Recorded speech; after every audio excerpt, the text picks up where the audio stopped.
सभी को जय जिनेन्द्र।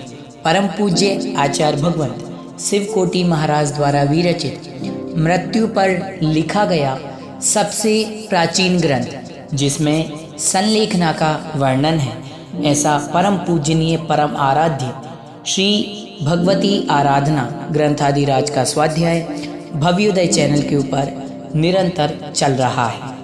निरंतर जैनागम की गतिविधि से जुड़ने, जैनागम के शास्त्रों का विवेचन एवं जैन धर्म के बारे में जानने के लिए भव्योदय चैनल को सब्सक्राइब करें, लाइक करें, शेयर करें। आइए प्रारंभ करते हैं। मंगलम भगवान वीरो मंगलम गौतमो गणी मंगलम कुंद कुंदाद्यो जैन धर्मो सुमंगलम सर्वमंगलमांगल्यं सर्वकल्याणिकारिकं प्रधानं सर्वधर्माणां जयनं जयतु शासनं जयनं जयतु शासनं जयनं जयतु शासनं सिद्धे जयप्रसिद्धे चौविहाराहणफलं पत्ते वन्दिता अर्हन्ते मोक्षम आराहणा।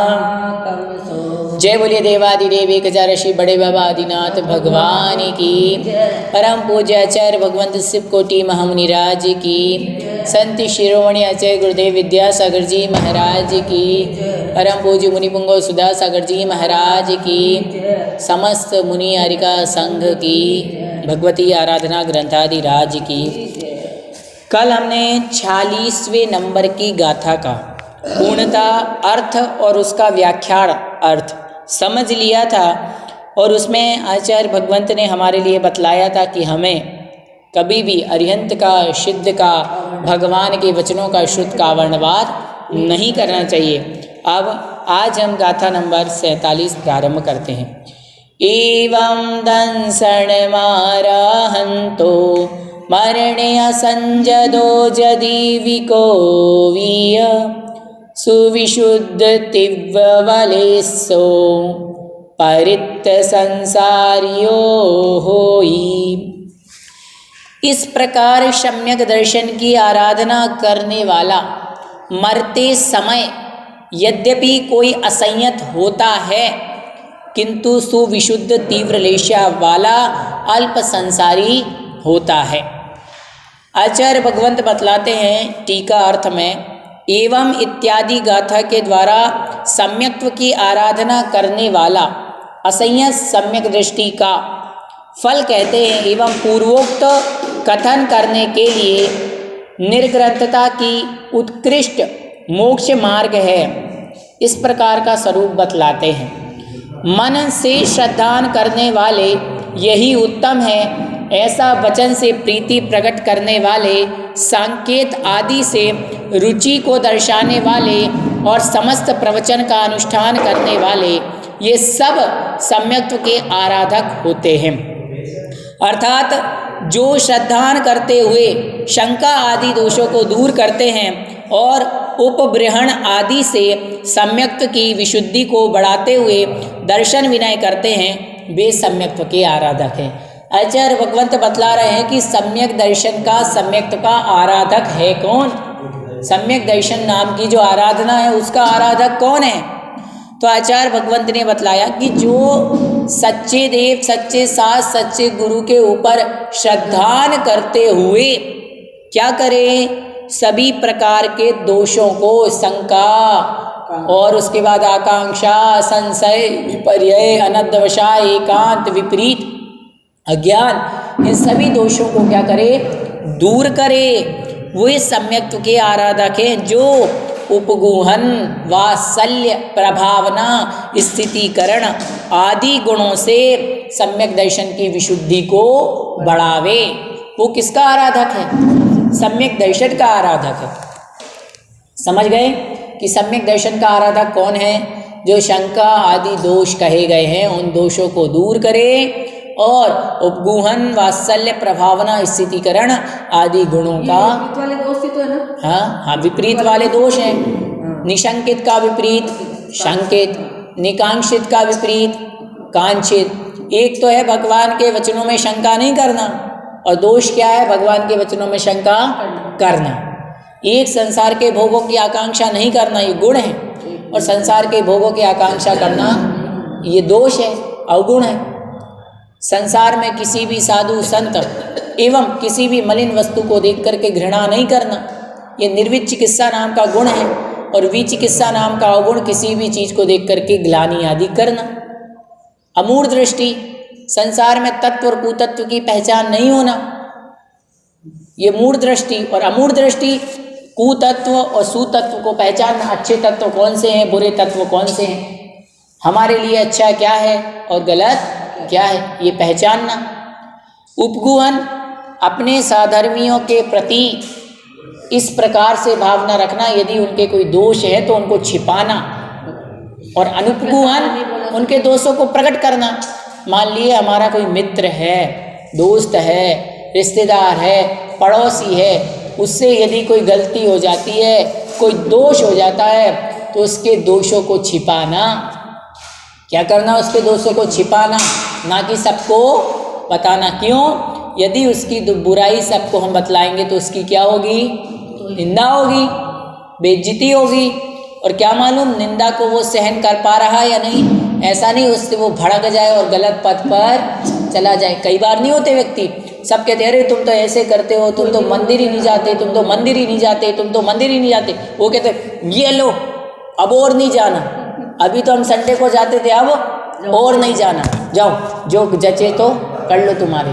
तो ऐसा काम नहीं करना, समझ रहे। फिर उसके बाद आया स्थितिकरण। स्थितिकरण में कोई धर्म पथ से च्युत हो गया या धर्म पथ से गलत पथ पे चला गया, उसको पुनः धर्म पथ में लगाना, स्थितिकरण। और अस्थितिकरण, हमें उसको समझाना ही नहीं है और गलत पथ पे और लगाना है। फिर वात्सल्य गुण है, सभी सधर्मियों के प्रति वात्सल्य रखना, प्रेम भाव रखना। कोई है हमारा पास में रहने वाला है, मंदिर में साथ पूजा करने वाला है, पाठ करने वाला, कोई किसी दिन पूजा करने नहीं आया, तो भैया रोज पूजा करने आते थे, आज क्यों नहीं आए? कोई स्वास्थ्य तो खराब, फ़ोन लगा के पूछ लिया कि भाई विद्या आंटी जी क्यों नहीं आई? वो तो जयपुर गई हुई हैं शादी में, तो दूदू गई हुई हैं, उनके तो विधान चल रहा है। अच्छा भैया चलो, स्वास्थ्य तो ठीक है? हाँ स्वास्थ्य ठीक है, विधान कर रही हैं, माता जी के दर्शन करने गई हैं, तो मालूम तो हो गया। अब जो 365 दिन आ रहा है, यदि मालूम नहीं चलता तो फिर कैसा लगता है, भैया कहाँ गए, क्या मालूम क्या हो गया। तो ये क्या कहलाता है? अपना प्रभावना है ना, वात्सल्य कहलाता है। फिर प्रभावना, सभी सधर्मियों के प्रति, हमारे लिए, अपने जैन धर्म के प्रति, और जितने भी सधर्मी उनको भी हमें यही बतलाना चाहिए कि हमारे माध्यम से ऐसा कोई छोटा सा भी कार्य ना हो जाए जिससे हमारे धर्म की क्या हो, निंदा। यही तो प्रभावना है। प्रभावना, अप्रभावना का न होना ही सबसे बड़ी प्रभावना है। आचार्य विद्यासागर जी महाराज जब अपने गुरु की सेवा कर रहे थे, आचार्य ज्ञान सागर जी महाराज की, तो उन्होंने आचार्य ज्ञान सागर जी महाराज से पूछा कि गुरुदेव, धर्म की प्रभावना कैसे की जाए? धर्म की प्रभावना करने के लिए हमें क्या करना होगा?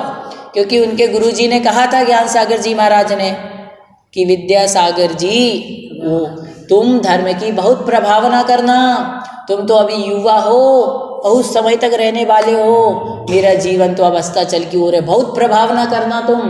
तो उन्होंने कहा गुरुदेव धर्म की प्रभावना कैसे की जाए?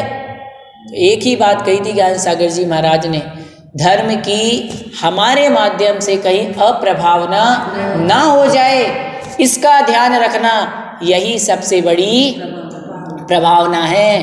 तो आज पूज्य गुरुदेव की जो बात है वो आज हमारे जो गुरुदेव आचार्य विद्यासागर जी महाराज हैं उनमें अक्षर सा दिखाई देती है। आज आप देखेंगे तो आज वो किसी को ना कुछ कहते हैं, ना उन्हें कुछ कहने की ज़रूरत है, अपने आप स्वयं उनसे लोग प्रेरित हो जाते हैं, अपने आप प्रेरणा ले लेते हैं, अपने आप नियम संयम को धारण कर लेते हैं, और कहना नहीं पड़ता कि भैया चलो, अपने आप लोग हजारों हजारों लोग उनके ऊपर आकर्षित हो जाते हैं। बतलाइए, बस ब्रह्मचारिणी बहने बेटे दीक्षा लेने के बस। लिए। तो ये किसका प्रभाव है? गुरुदेव की सबसे बड़ी प्रभावना क्या है? उन्होंने हमेशा अपनी ओर देखा, कभी पर की ओर देखा ही नहीं। साधु का नियम ही होता है, परंतु संत शिरोमणि क्यों कहा जाता है आचार्य ऋषि को? अरे संत तो बहुत है, लेकिन संतों में शिरोमणि कौन है? आचार्य ऋषि। क्यों? उनकी जीवन गाथा आचार्य ऋषि क्या निकले? सारा परिवार ही निकल पड़ा। सारा परिवार क्या निकला?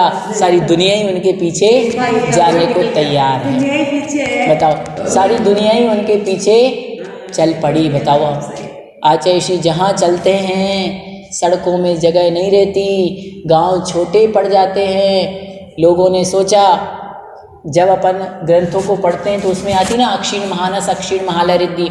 जिस घर में मुनिराज पहुंच जाए वो रिद्धि के दारी, वहाँ पर हजारों क्या छोटे से कमरों में लाखों लोग भी बन जाते हैं। जब ऐसे ही कुंडलपुर महामहोत्सव हुआ तो लोगों ने सोचा कुंडलपुर तो छोटा क्षेत्र है, कोई बड़ा तो नहीं है, कैसे बनेंगे? और जब जाके गए तो हजारों नहीं लाखों लोग तो वहाँ प्रतिदिन रुके हुए थे, जो 6 दिन 7 दिन 13 दिन तक रुके। और कुछ लोग ऐसे थे डेली लाखों लोग जाते थे और लाखों लोग आते थे। उसके बाद भी न पानी की कमी, न भोजन की कमी, न रहने की कमी, किसी चीज की कोई कमी नहीं। ऐसी आनंदमयी व्यवस्था। हाँ, इतना आनंद आया। तो ये किसका प्रभाव है? आचार्य ऋषि के प्रताप तपस्या का प्रभाव है। देखो पूज्य गुरुदेव की। और मैं तो कहता हूँ एक नहीं, जितने भी संसार में संत हैं, यदि किसी संत, कोई भी संत हो, चाहे एक सामान्य से, हम कहते हैं ना मुनिराज हैं, एक बात हमेशा याद रखना, मुनि कोई भी हो, आप ये मत सोचना अरे ये तो बड़े महाराज जी हैं, ये छोटे महाराज जी हैं। नहीं, हमारे आचार्य ऋषि मालूम है, जब किसी को भी मुनि दीक्षा देते हैं तो आचार्य ऋषि उनको क्या करते हैं? नमोस्तु करते हैं, व्रतों की वंदना। तो हम कैसे कह सकते हैं कि दूसरे मुनि नहीं? सब एक बराबर है। ये बात हमेशा याद रखना। कोई छोटा नहीं है, कोई बड़ा नहीं होता है। वो तो मात्र इतना अंतर है कि पूज्य गुरुदेव की साधना, पूज्य गुरुदेव की तपस्या सबसे विलग है, अलग है। और मूल गुणों का तो पालन सभी की तरह करते ही करते हैं। मीठा नहीं लेना, नमक नहीं लेना, सूखे मेवे नहीं लेना, हरी नहीं लेना, कभी भी किसी भी सब्जी आदि में छोंक आदि नहीं पड़ना। अरे कैसे ग्रहण करते होंगे बिना नमक की एक कटोरी दाई? बताइए कितने हंसमुख, मतलब कितने हंसमुख स्वभावी है। उनके तो पता नहीं कौन सी वो रिद्धि है जो बोला रस रिद्धि, जो सारी चीजें रस की हो जाती है। अब हम क्या सोचते हैं, हमारी एक कटोरी में नमक कम हो तो हमसे ग्रहण नहीं किया जाता। तो यही है साधना में क्या है। आज आप देखिए, शरीर को कहा जाता ना इंद्रिय जयी, पंचेंद्रिय विजय, ये कहलाता है पंचेंद्रिय विजय। याद रखना। एक बार की बात है, आचार्य श्री विद्यासागर जी महाराज से किसी ने पूछा, अब भक्त हैं और वो हमारे भगवान, तो हम तो कुछ भी पूछ सकते हैं। तो किसी ने पूछ लिया कि महाराज जी आपके आहार में तो, भोजन में तो एक भी रस नहीं रहता, मीठा नहीं है, खट्टा नहीं है, उसमें कुछ भी स्वाद नहीं है, फिर आप कैसे ग्रहण कर लेते हैं? आप तो कोई रस नहीं लेते, ना दूध ले रहे, ना दही ले रहे, कुछ भी नहीं ले रहे। हाँ, आपको मीठा लेना नहीं है। तो आचार्य जी ने कहा, किसने कहा कि मैं रस नहीं लेता? अरे पुद्गल का तो स्वभाव ही है जिसमें स्पर्श रस गंध वर्ण पाया जाए, वही तो पुद्गल। तो रस तो सब में है। तो दृष्टि देखिए कैसे रसता इंद्रिय के जयी आचार्य श्री। घ्राण इंद्रिय का भी मैंने उदाहरण बताया था कि आचार्य श्री किसी कमरे में रुके, वो दुर्गंध आ रही थी और पूछने पर भी उन्होंने यही कहा, मुझे तो दुर्गंध नहीं, सुगंध नहीं, मुझे तो मात्र गंध आ रही है।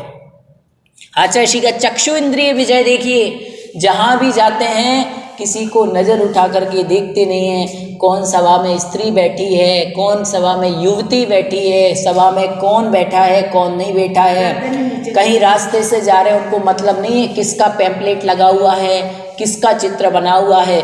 दृष्टि सिर्फ जमीन पर उस छोटी सी चींटी पर होती है। यदि सामने से दुनिया का शहंशाह भी आ रहा हो, देश का राजा प्रधानमंत्री भी आ रहा हो, तो नजरें उसके लिए नहीं उठेंगी, और एक चींटी जमीन में चलती हुई आ जाती है तो उसको देख लेते हैं। मतलब वो क्षुद्र जीवों की रक्षा के प्रति कितना भाव है। ये चक्षु इंद्रिय विजय कहलाता है। कभी भी किसी को देखने की कामना नहीं, सिर्फ दृष्टि, इस पे नासाग्र दृष्टि। इसीलिए तो आचार्य श्री को कहते हैं कि ये महावीर ही है। साधुओं को इसीलिए तो कहा जाता है कर्ण इंद्रिय विजय। देखिए, प्रशंसा सुनने की किंचित मात्र भी लालसा नहीं है। ये नहीं है कि उन्हें उनकी प्रशंसा सुनना है। अरे हमारे गुरु ऐसे होते हैं दिगंबर मुनि, यदि उनकी प्रशंसा हम सब मिलकर के 24 घंटे करते रहें तो प्रशंसा समाप्त होने वाली नहीं है, जीवन समाप्त जरूर हो जाए। साधु का लक्षण क्या कहा? विषया सावशाति तो निरारंभो परिग्रह ज्ञान ध्यान तपोरक्तस तपस्वीशा प्रशस्यते। ऐसे हमारे पूज्य मुनि होते हैं जो स्पर्शन रसना घ्राण चक्षु। अब स्पर्शन इंद्रिय को कैसे जीतते हैं? देखिए, इतनी ठंडी पड़ रही है फिर भी उन्हें एक बिस्तर भी नहीं लेते।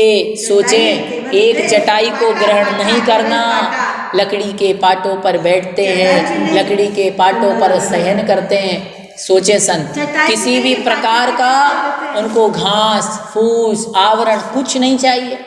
इतनी गर्मी लगती है तो ये भी नहीं होता कि एक छोटा पंखा ही लगा लें, हम एसी में चलते हैं, बताइए। और गुरुदेव मुनि महाराज एक पंखा भी नहीं रखते। ठंडी में जिसके हीटर नहीं, आज के समय में 99% लोग ठंडी में बिना हीटर के और गर्मी में बिना पंखे कूलर एसी के रहे। गरीब घर भी होगा ना तो उसमें पंखा तो होगा ही होगा। गरीब होगा तो उसकी आँख जलती होगी, अमीर होगा तो उसके यहाँ गर्म वाली हीटर लगी होगी, लगी होती कि नहीं। लेकिन हमारे महाराज साधु संतों को जब देखे तो उन्हें किसी भी प्रकार के आडंबर की आवश्यकता नहीं। ये है साधु, ये है निर्ग्रंथता, ये है दिगंबरता।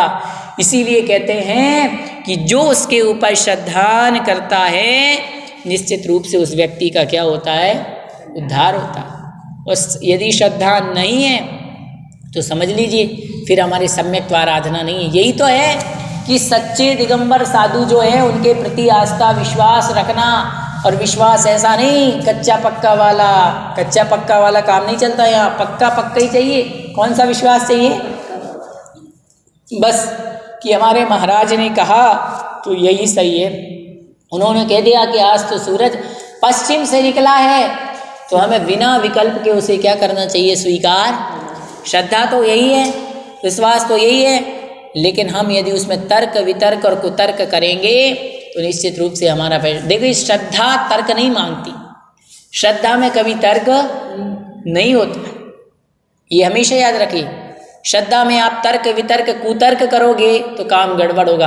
आपको मालूम है सच्चा मार्ग क्या है? जब आचार्य भगवंतों ने कह दिया कि सच्चे देव सच्चे साथ सच्चे गुरु, इनसे बड़ी शक्ति संसार में कोई और नहीं है।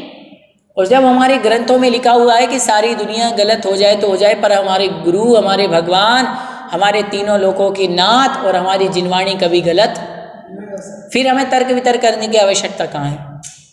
कह दिए कि तीर्थंकर 24 होते हैं, बात खत्म। आप ये क्यों सोच रहे इस ग्रंथ में ऐसा, इस ग्रंथ में ऐसा, इस ग्रंथ में ऐसा? ये हमेशा याद रखना। सिद्धांत जो जैन धर्म का है, यदि वो हमारी समझ से बाहर है तो कमी हम में है, सिद्धांत में नहीं है। आप याद रखें, जैन धर्म इतनी सूक्ष्मता की बातें करता है कि जिनको आज हम वर्तमान में प्रैक्टिकल नहीं कर सकते। अब आप कहेंगे पानी में हमें जीव दिखाई नहीं देते हैं। याद रखिए, शरीर के अंदर क्या है वो भी तो हमें नहीं दिख रहा। शरीर के अंदर वो भी तो हमें नहीं दिख रहा। अब आपका पेट दुख रहा है, आपका सिर दुख रहा है, लेकिन क्या दिखाई दे रहा है? कमर में दर्द है, दिखाई दे रहा है? नहीं, लेकिन आपको एहसास तो है कुछ तो गड़बड़ है जब तो दुख रहा है, जब तो हाथ पैर कुछ दर्द हो रहा है। इसीलिए कहते हैं कि यदि हमारी समझ में नहीं आए तो इसका मतलब ये नहीं है कि कोई भी चीज़ है नहीं। इसीलिए आचार्य भगवंत कहते हैं कि सम्यक का आराधक वही है मरण और भव पर्याय के छूटने के समय यद्यपि असंयत होता है, किंतु जो सम्यक दर्शन को धारण किए होता है और सुविशुद्ध तीव्र लेश्या वाला होता है, कसाय से रंगी हुई मन वचन काय की प्रवृत्ति को लेश्या कहते हैं। लेश्या किसे कहते हैं? कसाय से रंगी हुई मन वचन काय की प्रवृत्ति। ऐसी मन की वचन की काय की प्रवृत्ति जो कसायों से रंगी हुई है, जो क्रोध मान माया लोभ अनंतानुबंधी अप्रत्याख्यान प्रत्याख्यान संज्वलन हास्य रति अरति शोक भय जुगुप्सा स्त्रीवेद पुरुषवेद नपुंसक, इनके द्वारा जो रंगी हुई है वह अब कहते हैं कि कसाएं 6 होती हैं: कृष्ण, नील, कापोत, पीत, पद्म और शुक्ल। अशुभ लेश्या का निराकरण करने के लिए सुविशुद्ध दिया। याद रखें, प्रारंभ की 3 लेश्या कृष्ण नील कापोत ये अशुभ है। उन नरकों में 3 अशुभ लेश्याएं होती हैं और पीत पद्म शुक्ल ये शुभ लेश्याएं हैं। और जो देव हैं प्रारंभ के भवनवासी व्यंतर जोशी, जो भवनत्रिक देव होते हैं, इन देवों के पीतांत लेश्या, पीतांत तक कौन कौन सी लेश्याएं होती हैं? कृष्ण नील कापोत और पीत लेश्या तक होती है। और बाकी वैमानिक देवों के शुभ लेश्या होती हैं। हाँ, शुभ लेश्या, शुक्ल लेश्या नहीं, शुभ लेश्या। पद्म भी हो सकती है। हाँ, अब कह रहे हैं कि सुने, जो परिणामों का प्रकर्ष बतलाने के लिए तीव्र पद ग्रहण किया है, जिसके सुविशुद्ध तीव्र लेश्याएं आ रहा है, वह सुविशुद्ध तीव्र लेश्या वाला होता है। वह चतुर्गति रूप परिवर्तित में अल्प काल तक भ्रमण करता है। इस प्रकार सम्यक की आराधना का फल अल्प संसार बतलाया गया है।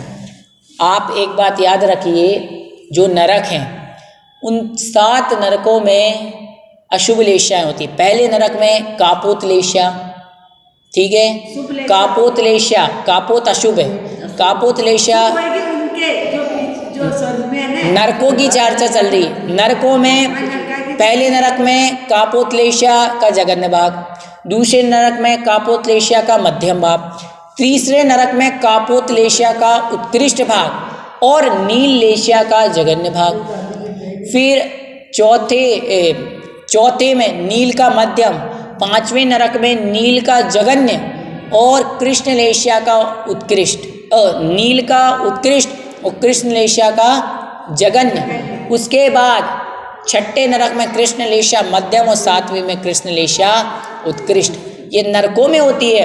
और जो सर्वार सिद्धि आदि के देव होते हैं उनके शुक्ल लेश्या होती है।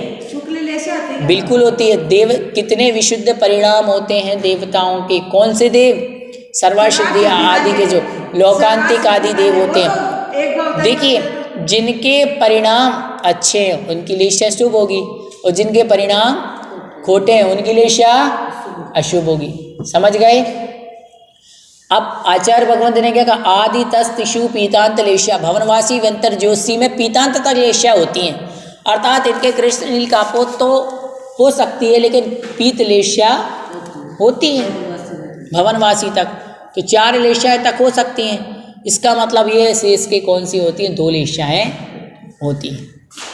मतलब पीत भी होती है, मतलब शुभ भी होती है। वैमानिकों के अधिकांशतः शुभ लेश्याएं होती है। अब आगे कह रहे हैं कि तत्व श्रद्धान रूप परिणाम के कितने भेद हैं, उसका क्या फल है, इसके उत्तर में आगे का कथन कहेंगे। अब कोई पूछे कि सम्यक्त्व की आराधना जो श्रद्धान है वो परिणाम कितने प्रकार का है, उसका फल क्या है, तो अगली गाथा में बताते हैं। तिविया सम्मतारणा या उक्कसमज्जिम जहन्ना उक्कसाये सिज्जदि उक्कस्य सुकलेसाये, अर्थात उक्कस कलेसाये। सम्यक्त्व की आराधना 3 प्रकार की है। तिविहा अर्थात 3 प्रकार की है। सम्मत आराधना, सम्यक्त्व की आराधना 3 प्रकार की है। उक्कस अर्थात उत्कृष्ट, मज्जिम अर्थात मध्यम, जहन्ना अर्थात जगन्य। उत्कृष्ट उक्कसाए सिज्जति, अर्थात जो उत्कृष्ट शुक्ल लेश्या सहित उत्कृष्ट सम्यक आराधना में मोक्ष प्राप्त करता है। अर्थात जो उत्कृष्ट शुक्ल लेश्या सहित होता है वह उत्कृष्ट सम्यक आराधना में मोक्ष प्राप्त करता है। टीका में आचार्य भगवंत कहते हैं सम्यक आराधना के उत्कृष्ट, मध्यम और जगन्य ऐसे 3 भेद हैं। अर्थात जो सम्यक्त्व नाम की आराधना है इसके उत्कृष्ट, मध्यम और जगन्य ये कितने भेद होते हैं? ये 3 भेद होते हैं।